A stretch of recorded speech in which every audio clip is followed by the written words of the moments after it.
সম্মানিত দর্শক, একটি বিষয় নিয়ে বর্তমান সোশ্যাল মিডিয়াতে খুবই আলোচনা সমালোচনা হচ্ছে।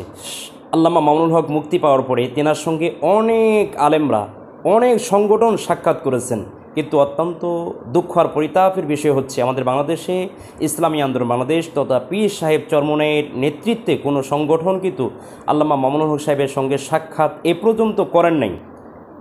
আল্লামা মামুনুল হক সাহেবের সাথে সাক্ষাৎ করার জন্য পীর সাহেব বা ফয়জুল করিম কোনো নির্দেশনাও দেন নাই।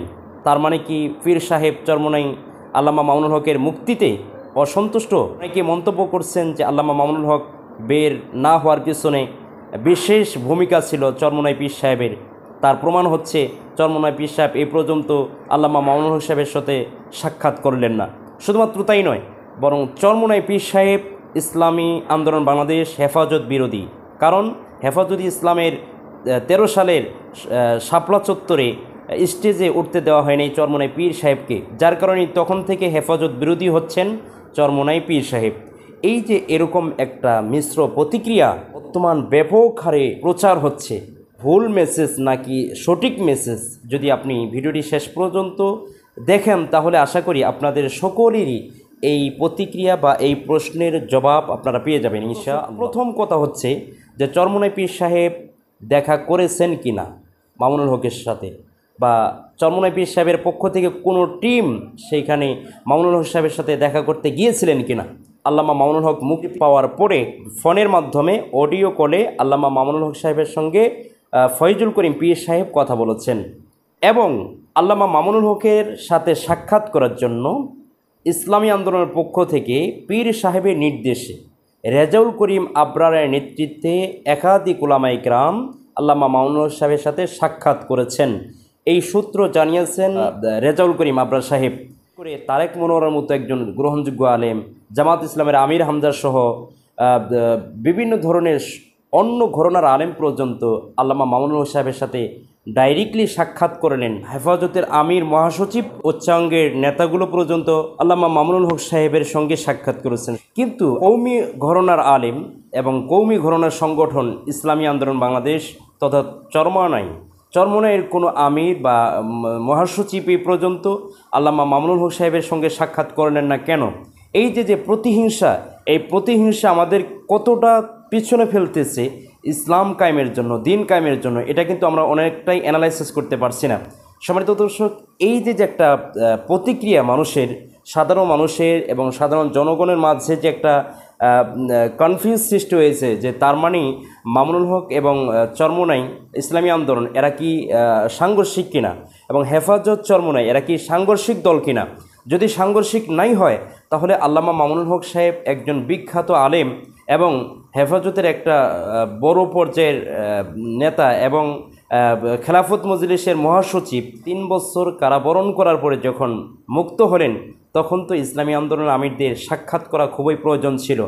ফয়জুল করিম, রেজাউল করিম এনারা যদি চাইতেন সাক্ষাৎ করতে পারতেন।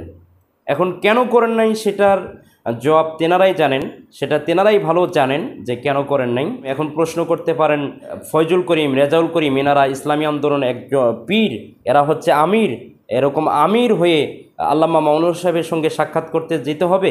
আল্লামা মামুনুল হক সাহেব কে? এর জবাবে আমি বলবো যে আরে ভাই, ইসলামী আন্দোলনের পীর ফয়জুল করিম, রেজাউল করিম হতে পারে, কিন্তু ফয়জুল করিম, রেজাউল করিম কে আপনারা কি জানেন? তেনারা হচ্ছেন শাইখুল হাদিস আল্লামা আজিজুল হকের ছাত্রের সন্তান, অর্থাৎ মামুনুল হকের বাবার ছাত্র হচ্ছে মরহুম ফজলুল করিম রহিমাহুল্লাহ, ওনার ছেলে হচ্ছে ফয়জুল করিম এবং রেজাউল করিম। কত নিচের এবং মানমর্যাদার দৃষ্টিকোণ থেকেও কিন্তু মামুনুল হকের মতো নয় তেনারা। দ্বিতীয় কথা হচ্ছে আল্লামা মামুনুল হক সাহেবের সঙ্গে যদি হেফাজতের মহাসচিব আমির পর্যন্ত সাক্ষাৎ করতে পারে তাহলে ফয়জুল করিম, রেজাউল করিম কেন পারবেন না সাক্ষাৎ করতে? এটা আমারও প্রশ্ন, জনগণেরও প্রশ্ন। যদি সাক্ষাৎ করতো এটি উদারতার পরিচয় হতো। যদি ফয়জুল করিম, রেজাউল করিম সাক্ষাৎ করত তাহলে ওনাদের প্রতি জনগণের ভালোবাসা কিন্তু আরও বেড়ে যেত। বিশেষ কমি মাদ্রাসার ছাত্রগুলোর ভালোবাসা পীর সাহেবদের প্রতি আরও বেড়ে যেত।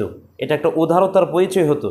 যেহেতু শায়েখরা বা পীর সাহেবরা উদারতার পরিচয় দেয় নাই, এতে করে কিন্তু আমাদের কওমি আলেমদের মাঝে বা আল্লামা মামুনুল হককে যারা ভালোবাসেন তাদের মাঝে যে একটা পক্ষপাতিত্ব নিয়ে পীর সাহেবদেরকে ছোটো চোখে দেখবো বা তাদেরকে সমালোচনা করব, তাদেরকে তুচ্ছ তাচ্ছিল্য করে গালিগালাজ করব, এটা কিন্তু ইসলামের শান না।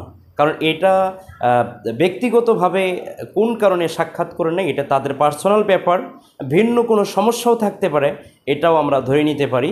কিন্তু সাক্ষাৎ না করাটাই বাতিল সাব্যস্ত করতে পারি না যে ইসলামী আন্দোলন চরমোনা এরা বাতিল বা কৌমি বিরোধী বা হেফাজত বিরোধী, এটা আমরা বলতে পারি না। কারণ সাক্ষাৎ করা না করা হক বাতিলের পরিচয় হতে পারে না। অতএব আমরা যদি যারা মামুনুল হক সাহেবকে ভালোবাসি অথবা চরমোনাইকে ভালোবাসি, এই যে দুই দলের ভক্তদের মাঝে যদি আমাদের ছোটোখাটো বিষয় নিয়ে আমরা দ্বিধাদ্বন্দ্ব করি, তাহলে কিন্তু যারা বাতিল আকিদাগতভাবে যাদের প্রবলেম আছে তারা কিন্তু একটা সুযোগ পেয়ে যাবে। আর নেক্সট টাইমে আমাদের অতিভক্তির কারণে কিন্তু অনৈক্যের সৃষ্টি হচ্ছে, এবং এই অনৈক্যতার কারণে আমরা একযুগে ইসলাম প্রতিষ্ঠা করার যে মিশনগুলো আছে সেই মিশনগুলো কায়েম করতে আমাদের জন্য অনেক কষ্ট হয়ে যাবে। মনে রাখবেন যে একটা ছোট্ট বিষয়কে যদি পার্সোনালিটিভাবে একজন মানুষকে দায়িত্ব নেয় সমাধান করার জন্য, অনেক কঠিন হয়ে যায়। আর বিশাল একটা সমস্যাও যদি সামনে থাকে, এই সমস্যার সমাধান করার জন্য যদি সবাই এক প্ল্যাটফর্মে কাজ করে যায়, তাহলে কিন্তু বিশাল সমস্যাটাও সিম্পল হয়ে দাঁড়ায়। এই জন্য আমরা ছোটোখাটো বিষয় নিয়ে মতানৈক্য সৃষ্টি করে একজন আরেকজনকে তুচ্ছ তাচ্ছিল্য করা, এটা ইসলামের জন্য, জনগণের জন্য, জাতির জন্য কল্যাণ বয়ে আনবে বলে আমি মনে করি না।